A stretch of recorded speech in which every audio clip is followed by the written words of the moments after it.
Paris حملوں کو آج چوتھا دن ہے، لیکن آج بھی یہاں پر جن ریسٹورانٹس پہ حملے ہوئے ہیں وہاں پر لوگوں کی قطاریں ہیں اور لوگ اپنے دکھ کا اظہار کرنے کے لیے یہاں آ رہے ہیں۔ ان حملوں کے لیے کہا جا رہا ہے کہ یہ مسلمانوں کے ایک گروہ نے کیے ہیں، لیکن پیرس میں رہنے والے مسلمان ان حملوں کے بارے میں کیا سمجھتے ہیں اور کیا کہتے ہیں، آئیے ان میں سے کچھ سے ہم بات کرتے ہیں۔ جی، میرا نام محب ہے، میں بنگلہ دیشی ہوں، میں پولیٹیکل ایزائلم تھا۔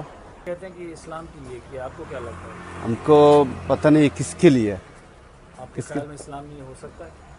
شاید ایسا کچھ ہوتا ہے، وہ کس کے لیے مجھے کو پتہ نہیں ابھی کیا ہو جائے گا، کیا ہو رہا ہے۔ ابھی بہت ڈر آ رہا ہے ہم لوگ کے لیے، شہر آدمی کا سب آدمی ڈر رہے ہیں، اور آدمی لوگ ادھر تو ابھی تو آدمی لوگ نہیں آتے ہیں میرا دکان پہ، کیوں کسٹمر تو نہیں ہے، بالکل نہیں ہے ابھی، پتہ نہیں کیا ہو جائے گا، ہم لوگ کو بہت یہ آتے ہیں۔ The idea is not being Muslim, the idea is not being Christian, the idea is not being anything. The idea is people hatred for others. And that is why today in the world we have a problem amongst ourselves.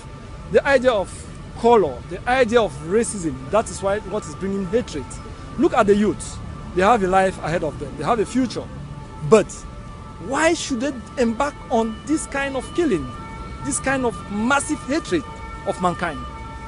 I detest this. I really regret seeing this happening in 2015. I think we are civilized enough to know what is good, to know how we can live together, and to know how we can bring ourselves together regarding our religious background. This is not for Islam. This is not for any religion. It's just vengeance. Vengeance, haine, c'est comme ça. C'est haine, c'est hatred. No Islam. Islam, c'est we don't agree to kill people. It's forbidden to kill people. So I think this attack is just for vengeance, for hate, for I think for crazy.